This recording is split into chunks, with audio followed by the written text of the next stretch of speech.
Donc comme d'hab, j'ai trop causé, ça fait déjà 1 heure, je m'en suis même pas rendu compte, c'est pas grave. Du coup, je disais que oui, l'école, quand on lit les articles, on la voit trop comme, comme une entreprise à rendement, qu'on laisse pas assez le temps aux élèves. Et c'est ça qui est dommage. Désolée, j'aurais dû me moucher avant de relancer le direct. Et c'est ça qui est dommage, parce que si on leur laissait le temps, il y aurait plus de petits miracles. Il y aurait moins d'élèves en difficulté, je pense. Parce que là, on est trop dans comment dire, dans un clivage de niveau. Il y a les CP, il y a les C1, il y a les CE2, etc. Il faut qu'à la fin du CP, ils sachent faire ça. Même si on nous dit l'objectif de fin de cycle, c'est ça, quand on est inspecté ou qu'il y a quelqu'un qui vient dans la classe, ils vont pas regarder les objectifs de fin de cycle, ils vont regarder que le gamin, il est en CP, il faut qu'il sache faire ça. Sauf que chaque gamin est différent et peut-être qu'il a besoin de 1 mois en plus, 2 mois en plus pour réussir à le faire. Et ça, on ne nous le donne pas. Et c'est ce qui est un peu regrettable, je trouve. Après, c'est peut-être pas l'avis de tout le monde, hein, je veux bien discuter sur le sujet. Mais voilà, Après, quand on fait les centres, je veux dire, c'est pas parce que j'ai ce discours-là, on a ce discours-là qu'on aimerait leur laisser le temps et on rêve d'une classe de cycle. Oui, on est fou. Mais on rêve d'une classe CP, CE1, CE2 avec les mêmes élèves, on va dire, pendant les 3 ans. En fait, une classe unique, on va dire, en gros, une classe unique de cycle comme il y a dans certains villages, hein, où il y a un regroupement de communes, etc. On a 3 ans les mêmes élèves, mais du coup, on leur offre 3 années pour apprendre des objectifs de fin de cycle. Donc, résultat, je ne sais pas. Aurel, ministre de l'Éducation nationale. Ah non, non, après, je vais finir dans les journaux, laisse tomber. J'ai pas envie. Non, non, moi je suis bien. Mais voilà, c'est juste mon avis. Je le partage. Et après, c'est clair qu'il faut un cadre. Moi, le cadre, des fois, il me plaît pas trop. Mais après, je veux dire, je saurais pas comment faire autrement pour le moment. Même si j'y réfléchis, je saurais pas révolutionner le truc. Donc, je m'adapte, je fais avec. Et voilà, je n'ai pas la science infuse, je vais pas réussir à faire des miracles non plus. Mais je pense qu'il y a à réfléchir sur ce point-là, sur laisser le temps aux enfants et arrêter de les presser et d'essayer d'en faire des génies ou de je sais pas quoi, mais juste leur laisser le temps. Leur laisser le temps, ça prouve qu'on prend en compte le fait qu'ils soient tous différents. Mais encore faudrait-il l'accepter. Comment les parents ont accueilli tout ça en réunion de début d'année? Ça m'interroge pas mal, comme c'est quelque chose qu'ils ne connaissent sans doute pas du tout. Bah écoute, moi c'est très bien passé. Et j'avais peur aussi. Et mais en fait, les parents étaient très très contents à la réunion de rentrée. Ils ont dit comme ça, les enfants, ils auront plus le temps. Et puis il y a aussi les parents qui m'ont dit, je suis rassurée parce qu'en fait, moi, je voyais pas du tout mon gamin rester assis sur une chaise à écouter. Je sais que j'aurais été convoquée pour le comportement toute l'année. Donc, ils étaient soulagés. Et, euh, et le fait qu'ils se gèrent un peu tout seul, ça leur a fait peur au départ. Mais en fait, maintenant, bah, via Classroom, quand je publie des, des posts avec des images de ce qu'on fait en classe ou quoi, il y a parfois des parents qui commentent en me disant ah, franchement, c'est. Qui commentent ou qui m'envoient un message privé d'ailleurs, ils me disent ah, bah c'est bien parce que du coup, je sais pourquoi maintenant ils se débrouillent un peu mieux à la maison. Voilà, c'est cool. On va mettre la table. Il y a trop d'attentes de résultats, chaque enfant évolue à son rythme. Est-ce que tu peux dire quelques mots sur l'utilisation des DUMOVE dans toute cette organisation STP? Bah, bientôt je vais devoir couper, les cannes de tous augmentent trop là, il est trop tard. Et du Move, ben en fait, je l'utilise pour faire mon cahier journal. Et ensuite, j'ai les livrets scolaires et toutes les évaluations des différentes compétences de CP euh, qui figurent du coup sur le livret et du Move. Et donc en classe, ben, j'ai ma tablette sur le support U. Je l'ouvre sur EduMove et en fait, quand un élève valide, j'ai qu'à ouvrir la bonne évaluation. Tout de suite, je mets la couleur et c'est fait. Voilà. À rejoindre, à rejoindre, à rejoindre. Penses-tu que ce serait mal perçu si la collecte du deuxième CP ne fonctionne pas du tout de la même manière? Je pense pas parce que l'année dernière, c'était pas encore maîtresse Anne Avec moi, le collègue d'à côté ne fonctionnait pas du tout de la même manière et on n'a pas eu de remarques. Après,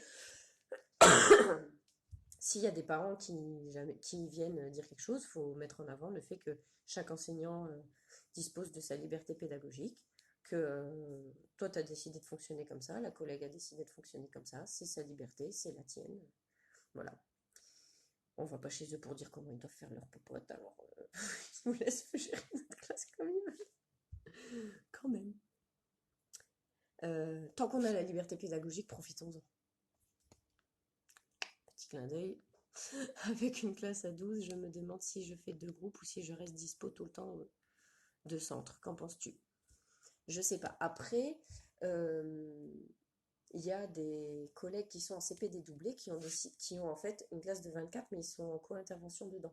Donc il y en a une qui va prendre en charge certaines matières qui fera au U et l'autre qui sera disponible au centre. Après, si tu es toute seule dans ta classe, c'est à toi de voir comment tu arrives le mieux t'organiser.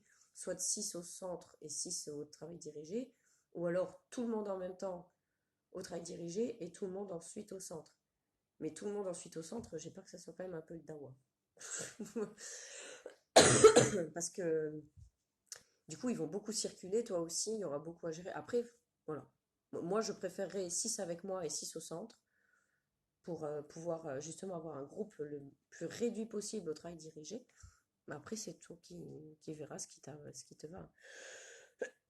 Ça marche comment Classroom? Alors, Classroom, c'est une application.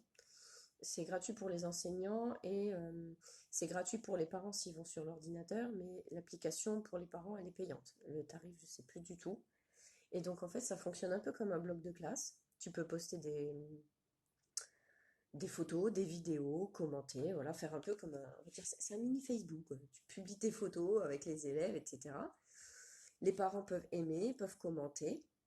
Et il y a aussi moyens d'envoyer des messages privés aux parents. Les parents peuvent signaler des absences. Ils peuvent aussi envoyer des questions à l'enseignant. Par Classroom, tu peux aussi envoyer des documents aux parents, ce qui fait que tu peux envoyer les devoirs directement. Ça évite d'avoir à les faire copier aux gamins et puis dire ah bah il n'a pas copié ses devoirs ou je sais pas quoi. C'est juste génial. Moi je trouve ça, enfin voilà, la relation parent-enseignant, ça a changé complètement grâce à Classroom. Dans ton équipe, y a-t-il des enseignantes de CM qui pratiquent les centres et la classe flexible? Pas au CM, pas encore. Peut-être un jour. Ils viendront du côté obscur. Mais non, en CM, en tout cas dans mon école, je n'en connais pas. Mais sur Instagram, il y en a. Je sais qu'il y en a. Maîtresse de la forêt, il me semble. Allez la voir. Coucou, coucou. Ça marche super bien. C'est une appli qui permet un échange direct avec. Ah, Classroom. Euh, Mon fils de 7 ans écoute aussi. Bon, bah coucou! Mais de plus en plus jeune. Ah, il y a un tour en Ulysse. Plus tard, je voudrais devenir enseignante. Comment il faut faire?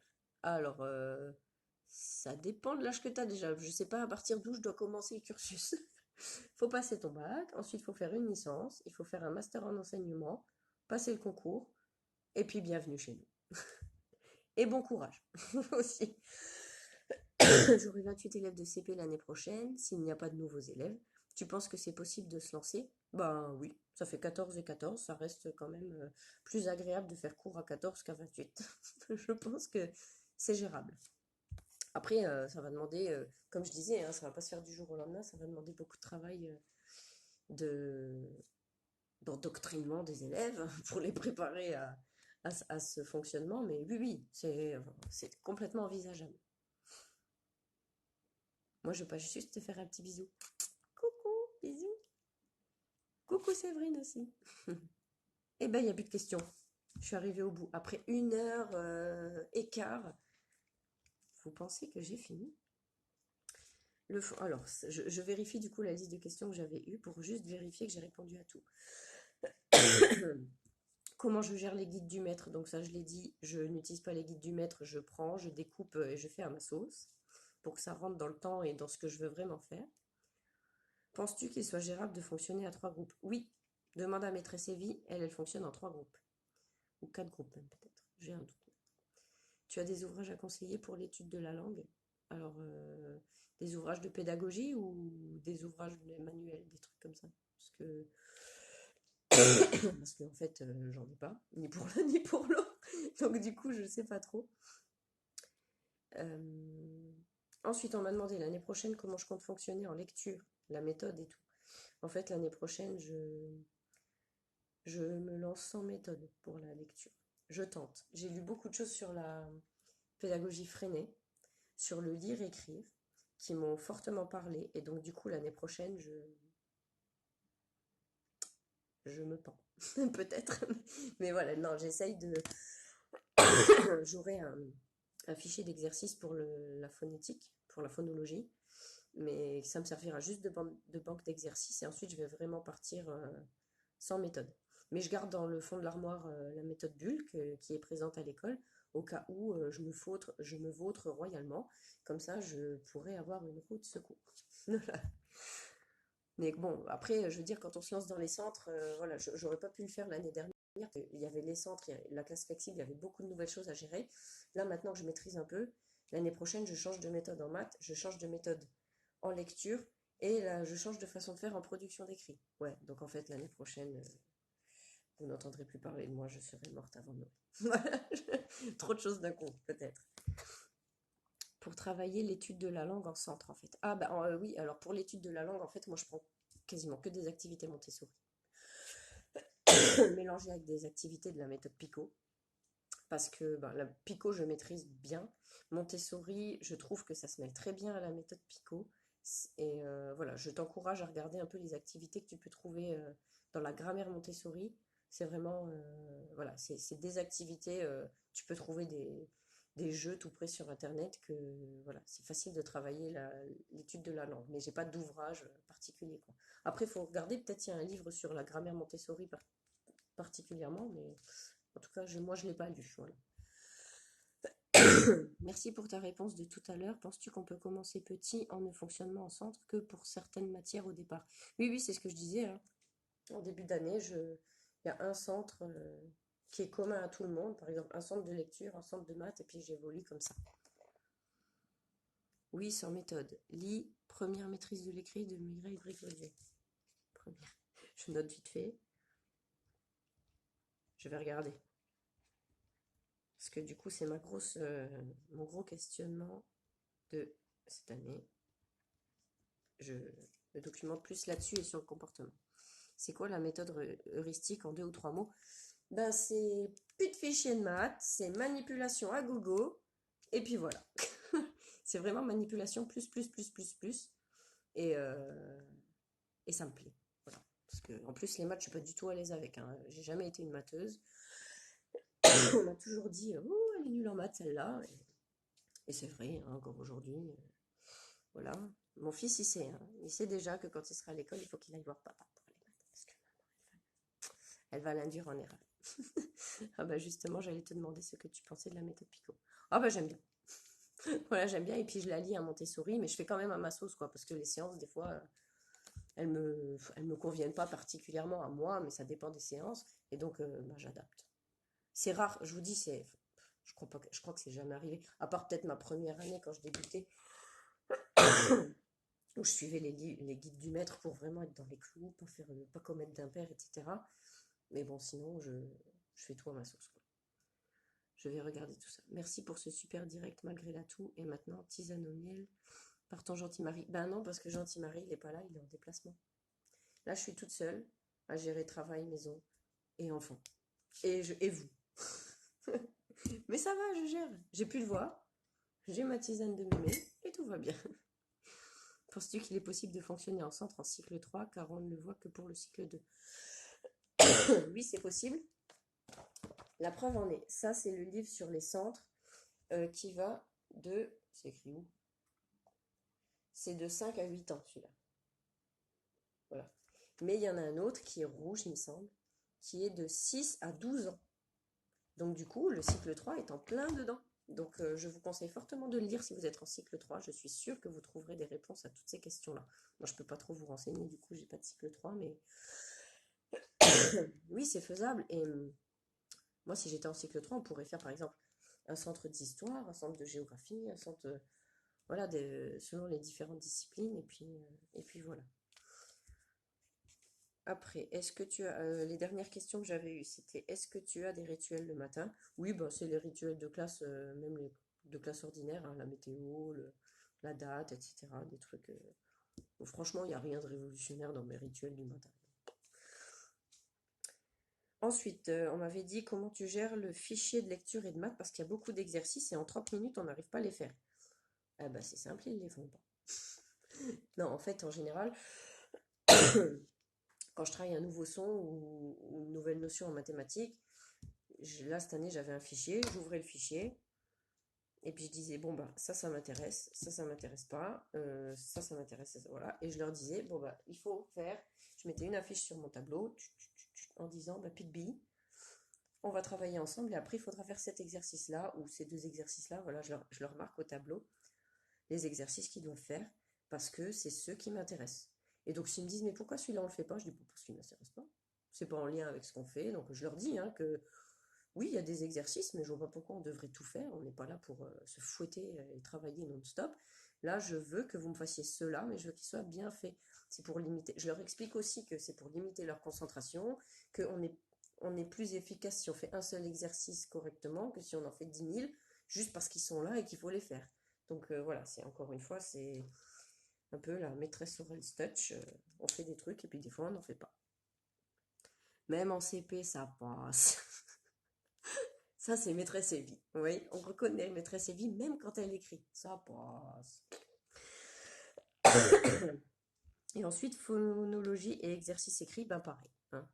Les exercices de phonologie, il y en a certains qui m'intéressent, il y en a certains qui ne m'intéressent pas.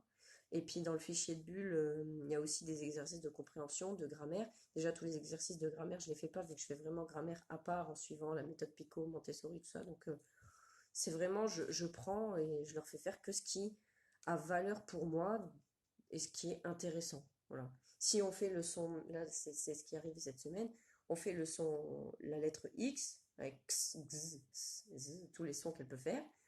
Et puis dans le fichier, il y a un exercice sur mettre la phrase au pluriel. Je m'en fous. C'est pas ce que je veux là. Moi, ce que je veux, c'est qu'ils arrivent à me repérer les différents sons que font le X, quoi. Donc, du coup, l'exercice là, ils l'ont pas fait.